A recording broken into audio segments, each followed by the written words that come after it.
어떡해. 내 전 재산을. 그러게 누가 전 재산을 넘기래요? 전 재산을 며느리에게 맡긴 날, 제 인생은 끝났습니다. 저는 그 아이를 딸처럼 믿었습니다. 그런데 그 아이는 제 모든 걸 가져가고 다른 남자와 살고 있었습니다. 오늘 이 이야기를 꺼내는 것이 쉽지 않았습니다. 몇 달을 망설였어요. 이걸 말해야 하나 말아야 하나. 내가 당한 걸 세상에 드러내는 게 부끄러운 일인가 싶기도 했습니다. 그런데 생각을 바꿨어요. 부끄러운 건 제가 아니라 그쪽이니까. 그리고 저 같은 분이 단 한 분이라도 줄어들었으면 하는 마음에 용기를 냈습니다. 끝까지 들어주세요. 시작 전에 구독과 좋아요 한 번씩 눌러주시면 이런 이야기가 더 많은 분들께 닿을 수 있습니다. 그럼 시작하겠습니다. 제 이름은 이정자입니다.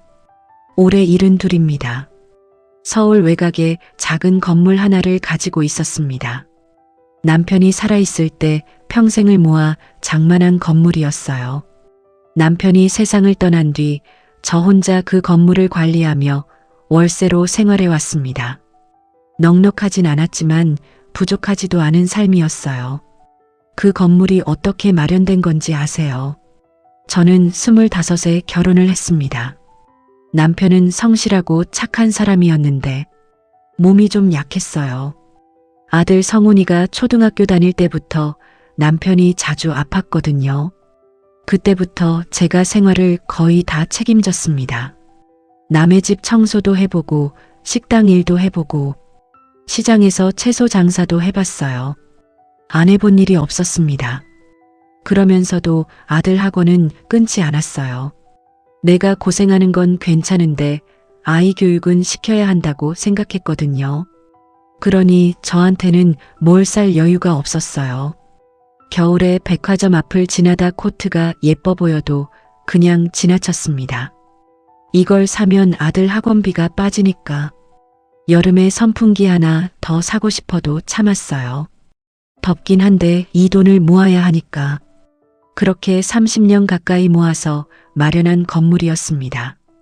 그게 제 전부였어요. 그리고 그게 제 노후의 전부였고요. 남편이 50대 중반에 세상을 떠났습니다. 오래 아팠으니까 각오는 하고 있었지만 막상 보내고 나니까 너무 허전했어요. 그때부터 혼자였습니다. 아들 성훈이가 하나 있습니다. 올해 45, 중소기업에 다니는 평범한 사람이에요. 어릴 때부터 착하고 순한 아이였습니다. 제가 힘들게 일하는 걸 알아서인지 어릴 때부터 투정을 잘 안 부렸어요. 친구들이 게임기 사달라고 하면 자기 엄마는 힘들다고 못한다고 스스로 포기하는 아이였어요. 그게 고마우면서도 마음이 아팠습니다. 다른 아이들은 다 갖는 걸 내 아이는 못 갖는 게 그런 아이라서 저는 성훈이를 더 믿었어요. 착하게 자랐으니까. 그 믿음이 결국 가장 큰 상처가 됐지만 아들이 40이 돼도 결혼을 안 했어요. 주변에서 늦었다고 걱정할 때 저는 그냥 내버려뒀습니다. 억지로 시키는 게 아닌 것 같아서 이 사람이 맞다고 생각하는 사람을 만나면 데려오겠지 싶었어요. 그러다 아들이 어느 날 데려온 사람이 김지은이었습니다. 39살. 보험 설계사를 하고 있다고 했어요. 첫인상은 똑 부러지는 사람이었습니다. 눈빛이 날카롭고 말이 빠르고 정리가 잘 된 사람. 그런데 그날 저한테 한 첫마디가 어머니 많이 외로우셨죠? 저 왔어요. 였습니다. 그 한마디에 제 마음이 열렸어요. 외로운 건 맞았거든요. 남편 보내고 혼자 지낸 지 벌써 10년이 넘었으니까. 밤에 혼자 밥 먹을 때 제일 힘들었어요. TV 틀어놓고 밥 먹어도 그 고요함이 꽤 무거웠거든요. 명절에는 더 심했어요. 아들이 와줬지만 아들도 자기 생활이 있으니까 오래 있지는 않았고 아들 가고 나면 그 적막이 더 크게 느껴졌습니다. 그 아이가 그걸 첫눈에 알아봤어요. 아니면 알아본 척을 한 거겠죠. 지금 생각하면 그게 다 계산이었던 것 같아요. 사람의 빈 곳을 찾아내는 사람이었으니까. 두 사람이 결혼한 뒤 며느리는 정말 잘했습니다. 처음 한동안은 진심으로 그렇게 생각했어요. 어머니 약 드셨어요. 어머니 오늘 날씨가 쌀쌀한데 얇은 거 입고 나가시면 안 돼요. 어머니 이건 제가 할게요. 앉아 계세요. 그 말 한마디 한마디가 얼마나 고마웠는지 모릅니다. 아들보다 며느리가 저를 더 챙겼습니다. 아들은 직장일로 바빠서 주말에나 얼굴 보는 정도였는데 며느리는 일주일에 두세 번씩 찾아와 밥도 해주고 건물 입주민들 민원도 대신 처리해주고 은행 일도 같이 따라가 줬어요. 제가 허리가 좋지 않거든요. 오래 서 있거나 걷는 게 힘든데 며느리가 그걸 알고 나서는 병원 예약도 대신 잡아주고 진료 날이면 꼭 데려다 줬습니다. 한 번은 제가 검진을 받는데 결과가 좀 걱정되는 게 있었어요. 큰 병은 아니었는데 추가 검사가 필요하다고 했거든요. 그때 며느리가 제 손을 잡으면서 말했습니다. 어머니 걱정 마세요. 제가 같이 있을게요. 그 손이 따뜻했어요. 딸이 있었으면 이런 손을 잡았겠구나 싶었습니다. 저한테 딸이 없거든요. 아들만 있어서 딸이 있었으면 좋겠다는 생각을 평생 품고 살았어요. 명절에 딸 있는 집 보면 좋아 보였거든요. 서로 살갑게 이야기하고 손잡고 장 보러 가고 저는 아들이랑 그런 게 없으니까 그 빈자리를 며느리가 채워주는 것 같았어요. 며느리가 장 보러 갈 때 저를 데리고 가줬거든요. 시장에서 나란히 다니면서 이것저것 고르고 며느리가 이건 이 집게 맛있어요. 저건 저 집게 더 신선해요 하면서 아는 척하는 게 재미있었어요. 그러면서 밥도 먹고 차도 마시고 그런 시간이 좋았습니다. 옆에서 지켜보면서 이 아이 정말 복받을 아이라고 생각했어요. 아들한테도 말했습니다. 성훈아 지은이 잘 챙겨라. 저런 사람이 어디 있냐? 아들이 웃으며 알았다고 했습니다. 그땐 그 웃음이 행복해 보였는데 지금 생각하면 그 웃음이 뭘 숨기고 있었는지 모르겠습니다. 며느리가 저한테 잘할수록 주변에서도 좋은 소리를 했어요. 옆집 할머니가 어느 날 저한테 말씀하셨어요. 정자 씨 복도 많아요. 저런 며느리가 어디 있어요. 요즘 그런 며느리 찾기 힘들어요. 저도 그렇게 생각했습니다. 나는 며느리 복이 있는 사람이라고 건물 일 도와준다고 자주 오고 병원도 데려다 주고 시장도 같이 가주는 며느리가 어디 있냐고. 그 믿음이 결국 저를 무너뜨렸지만 며느리가 처음 건물 이야기를 꺼낸 건 결혼한 지 6달쯤 됐을 때였어요. 어머니 건물 관리하시는 거 많이 힘드시잖아요. 제가 도와드릴게요.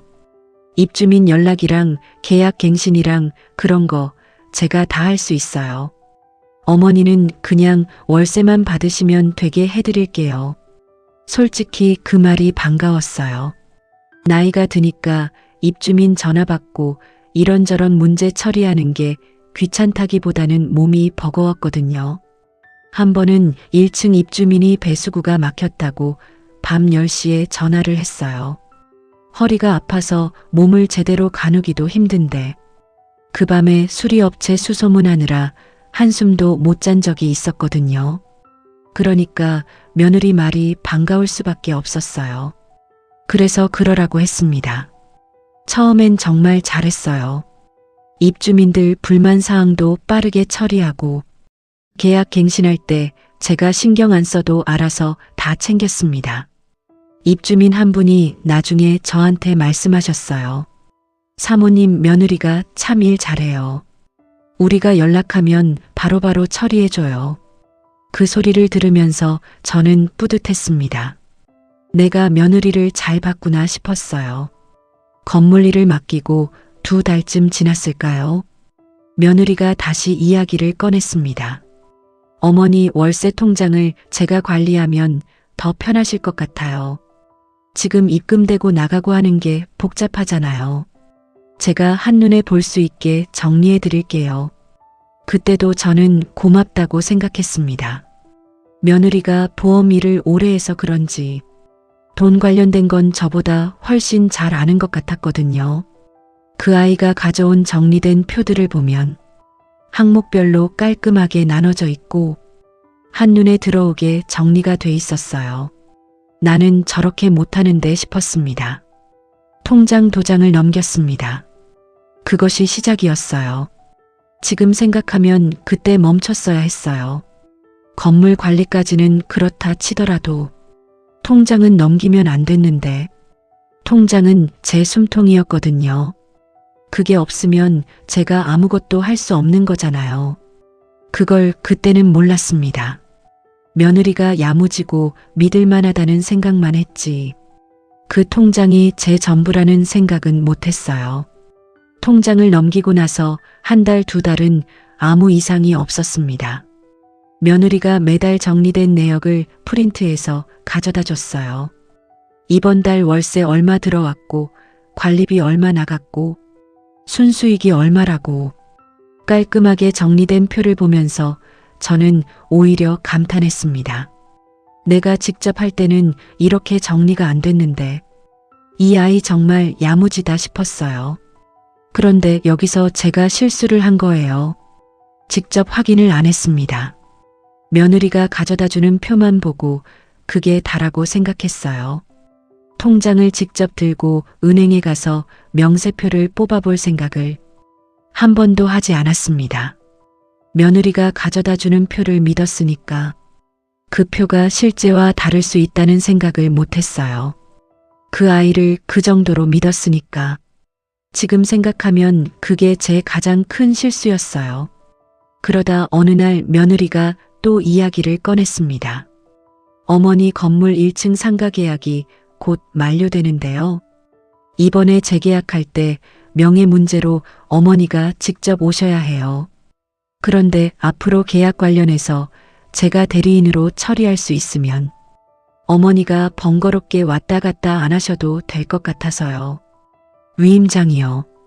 며느리가 위임장을 받고 싶다고 했습니다.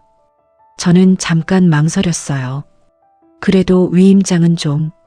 그런데 며느리가 말했습니다. 어머니, 저 어머니 딸처럼 생각하거든요. 딸한테도 못 믿으시겠어요. 그 말이 가슴에 꽂혔습니다. 딸. 저한테 딸이 없다는 걸 며느리가 알고 있었거든요. 같이 시장 다니면서 제가 무심코 말했거든요. 딸 있는 집이 좋겠다고. 며느리가 그 말을 기억하고 있었던 거예요. 그리고 딱 그 말을 꺼낸 거예요. 딸한테도 못 믿으시겠어요. 저는 그 자리에서 위임장을 써줬습니다.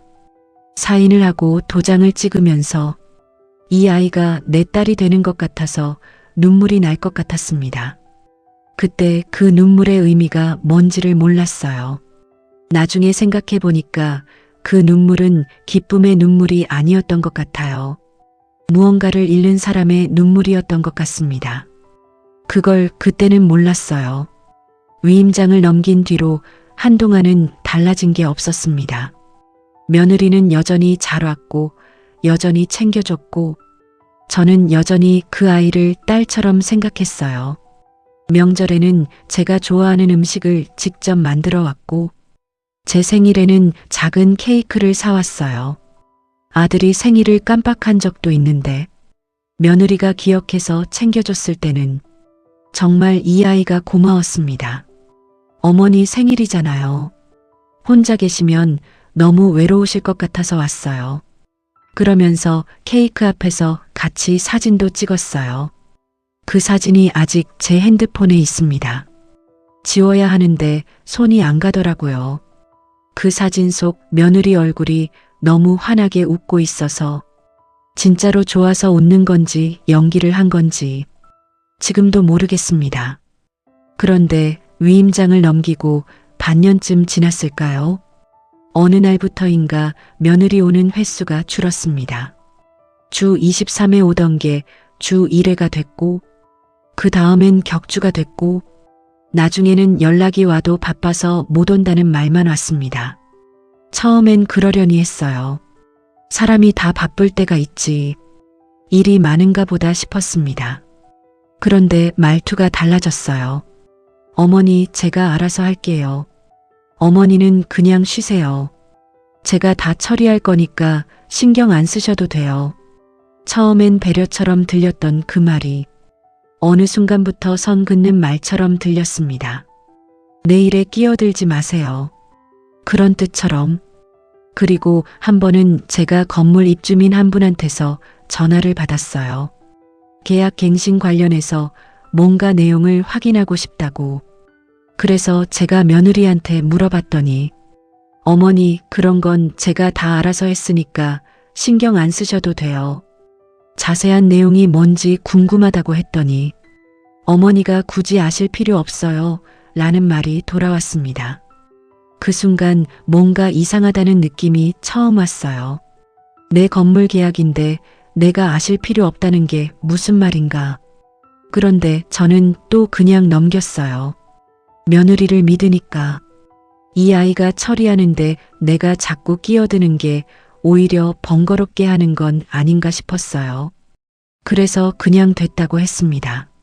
아들한테 물어봤습니다. 성훈아, 지은이 요즘 어디 바쁜 거냐? 아들이 말했습니다. 엄마, 지은이 요즘 일이 많아. 좀 기다려. 그 말에 저는 기다렸습니다. 72살이 기다렸어요. 무언가 이상하다는 느낌을 꾹 눌러가며. 그러던 어느 날이었습니다. 오랜만에 은행에 갔어요. 허리 때문에 잘 못 나다니지만 통장 정리라도 해볼까 싶어서 오랫동안 직접 통장을 확인하지 않은 게 마음에 걸리기도 했고요. 창구에서 통장을 내밀었습니다. 직원이 통장을 보더니 잠깐만 기다리라고 했어요. 그리고 조금 있다 돌아와서 말했습니다. 어머님, 이 통장 잔액이 많지 않으세요? 제가 확인했을 때는 조금 남아있던 돈이었는데 뭔가 이상하다 싶어서 명세표를 뽑아달라고 했습니다. 명세표를 받아들고 내려다보는데 손이 떨렸습니다. 3개월에 걸쳐 돈이 빠져나가 있었어요. 한 번에 큰 금액이 아니라 적당한 금액씩 여러 번에 나눠서 마치 누군가 들키지 않으려고 조금씩 나눠서 뺀 것처럼. 그 방식이 더 소름이 돋았어요. 한 번에 다 빼간 게 아니라 들키지 않을 만큼씩 나눠서 뺀 거니까. 이건 실수가 아니었어요. 계획이 있었던 거예요. 총 금액이 얼마였는지는 차마 말하기가 어렵습니다. 제가 몇십 년 동안 모은 돈이었어요. 남편이 살아있을 때부터 한 푼, 두 푼 모은 돈. 새 옷 한 벌 못 사 입으면서 아끼고 모은 돈. 아들 학원비 내고 남은 것 조금씩 떼어 모은 돈. 그걸 한 번도 쓰지 않고 묻어뒀던 돈이 없었습니다. 은행 의자에 앉아서 한참을 멍하니 있었어요. 이게 꿈인가 싶었습니다. 명세표를 다시 보고 또 봤는데 볼 때마다 숫자가 그대로였어요. 손이 차가워졌습니다. 창구 직원이 저를 걱정스럽게 보고 있는 게 느껴졌어요. 어머님, 괜찮으세요? 그 말에 저는 괜찮다고 했습니다. 괜찮지 않았는데 다리가 후들거렸어요.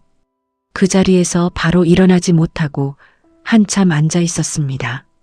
며느리한테 전화를 걸었습니다. 받지 않았습니다. 다시 걸었습니다. 또 안 받았습니다. 3번째 걸었어요. 받지 않았습니다. 문자를 보냈습니다. 지은아, 전화 좀 해라. 답장이 없었습니다. 1시간이 지나도 2시간이 지나도 연락이 없었어요. 아들한테 전화했습니다. 성훈아, 나야. 통장에 돈이 없다. 지은이한테 연락해봐라. 아들이 말했습니다. 엄마, 나 지금 회의 중이야. 나중에 다시 전화할게. 그게 마지막이었습니다. 그날 이후로 아들도 전화를 받지 않았습니다. 처음 이틀은 기다렸어요. 분명히 연락이 오겠지. 무슨 사정이 있겠지. 그렇게 생각하면서 그런데 아무 연락이 없었습니다. 밥을 먹어야 하는데 입이 안 열렸어요. 물도 잘 안 넘어갔습니다. 누워도 잠이 안 왔어요. 눈을 뜨고 천장을 보다가 눈을 감으면 어두운 천장이 또 보였어요. 사흘째 되는 날 아들 집에 찾아갔습니다. 허리가 아파서 버스 타고 지하철 갈아타면서 1시간 걸려서 갔어요. 그 길이 멀게 느껴졌어요. 예전엔 며느리가 데려다 줬는데 스스로 찾아가는 게 오랜만이라 다리가 더 무거웠습니다. 초인종을 눌렀습니다. 아무도 나오지 않았습니다. 다시 눌렀어요. 아무 소리도 없었습니다. 한참을 문 앞에 서 있었어요. 혹시 안에 있는데 안 나오는 건가 싶어서 관리인한테 물어봤어요. 201호 사람들 요즘 안 보이지 않냐고. 관리인이 말했습니다. 며칠 전에 짐을 빼갔어요. 이사 가신 거 아닌가요? 이사. 저는 모르고 있었습니다. 제 아들이 이사를 갔는데 저는 몰랐어요. 어디로 갔는지도 몰랐어요. 관리인도 어디로 갔는지는 모른다고 했습니다. 그냥 이삿짐 차가 왔고 짐을 다 빼갔다고. 그날 아들 집 앞 복도에 서서 한참을 있었습니다. 다리에 힘이 빠져서 계단 옆 벽에 기댔어요. 어떻게 해야 할지 몰랐습니다. 아파트 복도에서 혼자 서 있는데 지나가던 이웃 주민이 저를 보더니 할머니 어디 몸이 안 좋으세요? 하고 물었어요. 괜찮다고 했습니다. 괜찮지 않았는데 돌아오는 길에 버스에서 창밖을 내다봤어요. 사람들이 다들 어딘가로 바삐 가고 있었습니다. 저만 어디로 가야 할지 모르는 사람 같았어요. 집에 돌아와서 며칠을 그냥 있었어요. 밥도 제대로 못 먹었습니다. 라면이라도 끓여야 하는데 냄비를 꺼낼 힘도 없었어요. 냉장고에서 반찬 꺼내 밥만 먹다가 그것도 귀찮아서 그냥 굶은 날도 있었습니다. 잠도 안 왔어요. 눈을 감으면 며느리 얼굴이 떠올랐습니다. 어머니 저 왔어요. 그 첫마디가 자꾸 귓가에 맴돌았어요. 어머니 걱정 마세요. 제가 같이 있을게요. 그 손이 따뜻했다고 생각했던 기억이, 그리고 위임장에 도장 찍던 순간이, 통장을 넘기던 순간이, 그때마다 제가 왜 그랬을까 싶었어요. 왜 의심 한 번 안 했을까? 그래도 가족인데 믿은 게 잘못인가 싶기도 했고, 아니 가족이라서 믿었던 건데 그게 잘못인가 싶기도 했어요. 머릿속이 복잡했습니다. 정리가 안 됐어요. 그러다 한 보름쯤 지났을 무렵이었습니다. 오래된 이웃이 저한테 연락이 왔어요. 이 동네 오래 살아서 서로 알고 지내는 분인데 조심스럽게 말씀하셨습니다. 정자 씨 이거 말해야 하나 말아야 하나 했는데 해드리는 게 맞는 것 같아서요. 그분이 말씀하신 내용은 이거였습니다. 며느리 김지은이 다른 남자와 같이 다니는 걸 봤다고. 한두 번이 아니라고. 그 남자는 최도연이라는 사람으로 사업을 한다고 했고 며느리와 꽤 오랫동안 알고 지낸 사이인 것 같다고. 처음 식당에서 둘이 식사하는 걸 봤을 때는 그냥 지인인가 했는데 그 다음에도 또 보이고 또 보이고 하더라는 거예요. 이번엔 어떻게 봤냐니까 근처 카페에서 둘이 나란히 앉아 있는 걸 봤다고. 저는 처음엔 믿지 않았습니다. 설마 그래도 내 며느리인데 직장 때문에 아는 사람일 수도 있잖아요. 보험 설계사면 많은 사람을 만나는 거니까. 그런데 며칠 뒤 그분이 사진을 보내줬어요. 며느리와 그 남자가 나란히 걷고 있는 사진이었습니다. 둘이 손을 잡고 있었어요. 웃고 있었습니다. 사진을 보는 순간 핸드폰을 떨어뜨렸습니다. 손이 멈추지를 않아서 주워서 다시 들었는데 눈이 흐려서 잘 보이지 않았어요. 멀쩡하게 웃고 있는 그 얼굴이, 제한테 어머니라고 부르던 그 얼굴이, 제 손을 잡아주던 그 얼굴이 다른 남자와 손잡고 웃고 있었습니다. 나중에 알게 된 건데 그 남자 최도연은 며느리가 결혼하기 전부터 알고 지내던 사람이었어요. 결혼하고 나서도 계속 만나온 거예요. 얼마나 됐는지는 모르지만 꽤 오래된 것 같았습니다. 그러니까 며느리가 아들이랑 결혼한 건 진심이 아니었던 거예요. 아니면 처음엔 진심이었다가 달라진 건지. 어느 쪽이든 결과는 같지만 한참을 앉아 있다가 아들한테 다시 전화를 했습니다. 이번엔 받았어요. 성훈아, 나야. 지은이랑 다른 남자 이야기 혹시 알고 있었냐? 전화기 너머로 잠깐 침묵이 흘렀습니다. 그 침묵이 대답이었어요. 아들이 말했습니다. 엄마 나도 몰랐어. 그런데 목소리가 이상했습니다. 당황한 목소리가 아니었어요. 이미 알고 있는 사람이 어쩔 수 없이 대답하는 목소리였습니다. 떨리지 않았어요. 놀라지 않았어요. 그냥 들키면 안 되는데 들켰을 때 하는 말투였어요. 제가 물었습니다. 성훈아 솔직하게 말해. 알고 있었지. 또 침묵이 흘렀어요. 길게. 그리고 아들이 말했습니다. 엄마 미안해. 그 세 글자. 미안해. 그 말이 모든 걸 말해줬습니다. 알고 있었던 거예요. 제 아들이 며느리가 다른 남자와 관계가 있다는 걸, 제 돈이 어디로 가고 있는지를, 그걸 알면서도 저한테는 아무 말도 하지 않았던 거예요. 제가 다시 물었습니다. 언제부터 알았냐? 아들이 대답하지 않았어요. 대답을 안 한다는 게 대답이었습니다. 오래전부터 알고 있었던 거예요.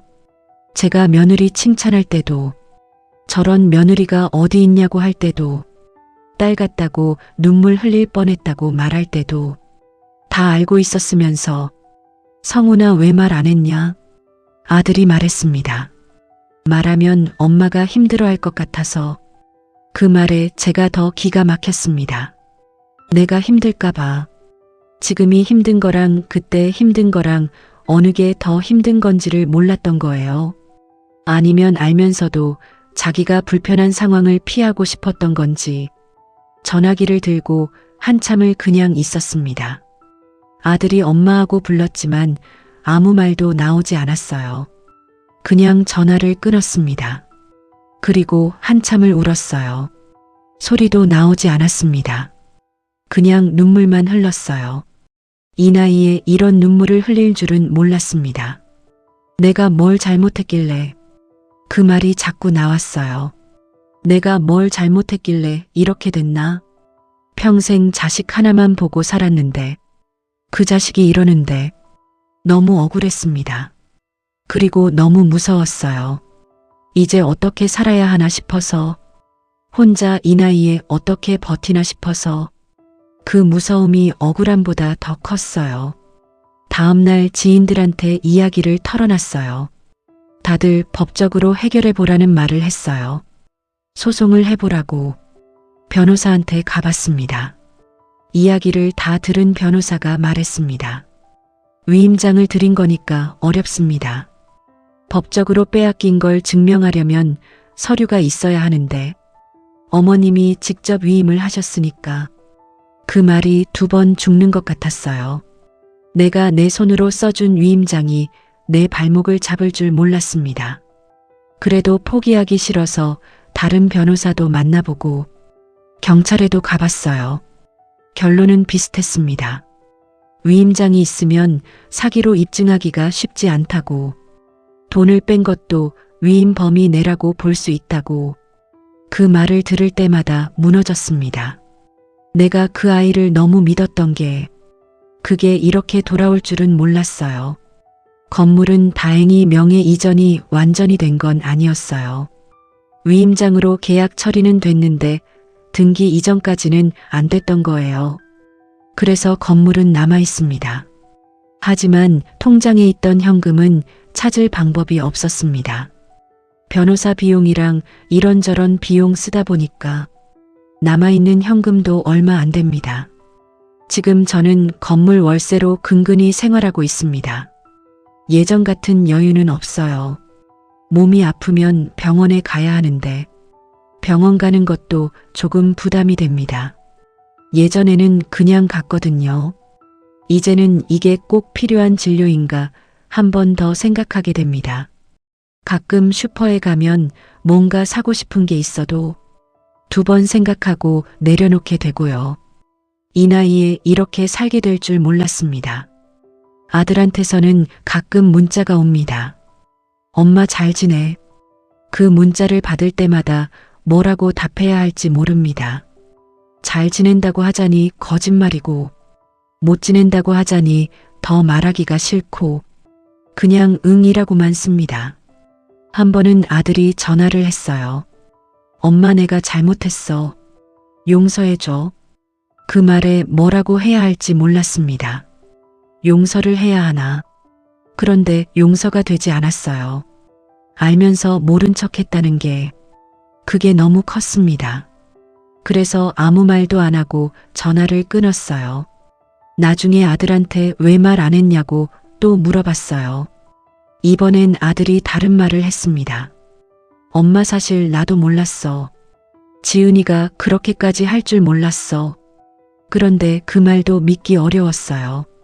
처음에 미안하다고 했으면서 처음에 한 말이 진짜인지 나중에 한 말이 진짜인지 모르겠습니다. 이제는 그 아이가 하는 말을 어디까지 믿어야 하는지를 모르겠어요. 며느리한테서는 연락이 없습니다. 어디서 어떻게 사는지 알고 싶지도 않습니다. 그 사람이랑 잘 살고 있는지, 그 남자랑 어디서 어떻게 살고 있는지 관심 없습니다. 다만 제 돈이 그 사람 손에 있다는 게, 제가 평생 모은 돈이 그 사람 손에 있다는 게 그게 너무 억울합니다. 새 옷 한 벌 못 사 입으면서 모은 돈인데, 밥 한 끼 제대로 못 먹으면서 모은 돈인데 그 돈이 그 사람 손에 있다는 게 잠이 안 오는 밤에 그 생각이 제일 괴롭습니다. 솔직히 말씀드리면 며느리보다 아들이 더 원망스럽습니다. 며느리는 처음부터 저한테 가족이 아니었을 수 있어요. 그런데 아들은 제 자식이잖아요. 제가 배 아파서 낳은 자식이, 새 옷 한 벌 못 사 입으면서 키운 자식이, 그 아이가 알면서 모른 척 했다는 게 저한테는 더 큰 상처입니다. 아들이 왜 그랬을까를 많이 생각했어요. 무서워서 말을 못한 건지, 아내한테 너무 끌려다닌 건지, 아니면 처음부터 같이 짠 건지, 그것도 모르겠습니다. 아마 평생 모를 것 같아요. 지금도 가끔 생각합니다. 내가 그때 위임장을 안 썼더라면, 통장을 안 넘겼더라면, 더 일찍 눈치를 챘더라면. 그런데 이제 그 생각을 해도 달라지는 건 없어요. 지나간 일이니까. 대신 제가 깨달은 걸 말씀드리려고 합니다. 자식이 믿어도 되는 사람인지는 어려울 때 보면 알 수 있습니다. 편할 때 잘하는 건 누구나 할 수 있어요. 자식도 며느리도 사위도. 하지만 내가 힘들 때 어떻게 하는지, 내가 아무것도 없을 때도 옆에 있는지, 그게 진짜 가족입니다. 그리고 아무리 가족이라도 재산 관련된 건 명확하게 해두셔야 합니다. 위임장은 함부로 써주시면 안 됩니다. 통장은 함부로 넘기시면 안 돼요. 그게 차갑게 느껴지더라도, 그게 가족 간에 의심하는 것 같아도 나 자신을 지키는 일이 우선입니다. 세상에 날 지켜줄 사람은 나밖에 없어요. 자식이라도 그게 다르지 않습니다. 그리고 살갑게 굴수록 더 조심하셔야 합니다. 처음부터 잘하는 사람, 내 마음을 너무 잘 아는 사람, 내가 뭘 원하는지 먼저 알아주는 사람, 그 사람이 진짜인 경우도 있지만 아닌 경우도 있거든요. 그걸 처음에 구분하기가 쉽지 않아요. 그러니까 마음은 주되 재산은 천천히 주세요. 마음을 주는 건 뺏길 게 없지만 재산을 주는 건 뺏길 게 있으니까 최소한 몇 년은 지켜보시고 결정하시기 바랍니다. 저는 6달 만에 결정했어요. 6달. 그게 너무 짧았습니다. 사람을 알려면 최소 몇 년을 봐야 하는데 그리고 혼자 사시는 분들은 더 조심하셔야 합니다. 저처럼 외로운 분일수록 살갑게 대해주는 사람한테 마음이 열리거든요. 그 마음이 잘못된 게 아니에요.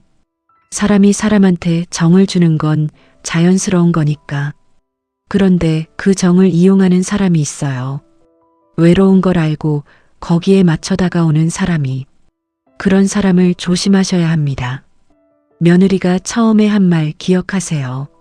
어머니 많이 외로우셨죠? 그 말이 정확히 제 빈 곳을 찌른 거예요. 그게 진심이었다면 좋았을 텐데. 아닌 거였어요. 그러니까 누군가가 내 마음을 너무 정확하게 알아준다 싶을 때 한 번쯤 멈추고 생각해 보셔야 합니다. 이 사람이 진짜 내 마음을 아는 건지 아니면 내 빈 곳을 찾아서 들어오는 건지 그 두 가지를 구분하는 게 쉽지 않지만 중요합니다. 그리고 마지막으로 한 말씀 드리겠습니다. 혹시 지금 자식에게 모든 걸 맡기려고 하시나요? 그 선택이 정말 괜찮으신가요? 저처럼 되기 전에 한 번 더 생각해 보시길 바랍니다. 내가 힘들게 모은 것을 지키는 게 욕심이 아닙니다. 내가 나를 지키는 거예요. 그게 결국 나중에 자식한테도 짐이 안 되는 일입니다. 모든 걸 줘버리면 나중에 내가 아플 때 병원비도 없어요.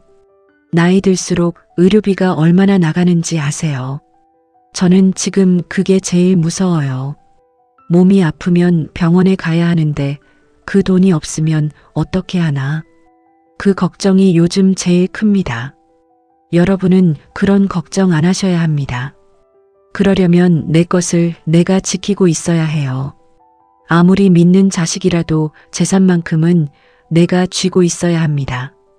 오늘 제 이야기가 여러분께 작은 경고가 됐으면 합니다. 비슷한 상황에 계신 분이 있다면 지금이라도 늦지 않았어요. 통장을 다시 가져오세요. 위임장이 있다면 취소할 수 있는 방법을 알아보세요. 변호사한테 가보시고 법적으로 어떻게 할 수 있는지 확인해 보세요. 모르면 물어봐야 합니다. 주민센터에도 무료 법률 상담이 있어요. 부끄럽다고 숨기지 마시고 부끄러운 건 제가 아니라 그쪽이니까요. 구독과 좋아요는 이런 이야기를 더 많은 분께 알리는 힘이 됩니다. 혹시 비슷한 경험이 있으시거나 하고 싶은 말씀이 있으시면 댓글로 남겨주세요. 여러분의 이야기도 듣고 싶습니다. 오늘 이 이야기가 여러분께 작은 도움이 됐으면 합니다. 감사합니다.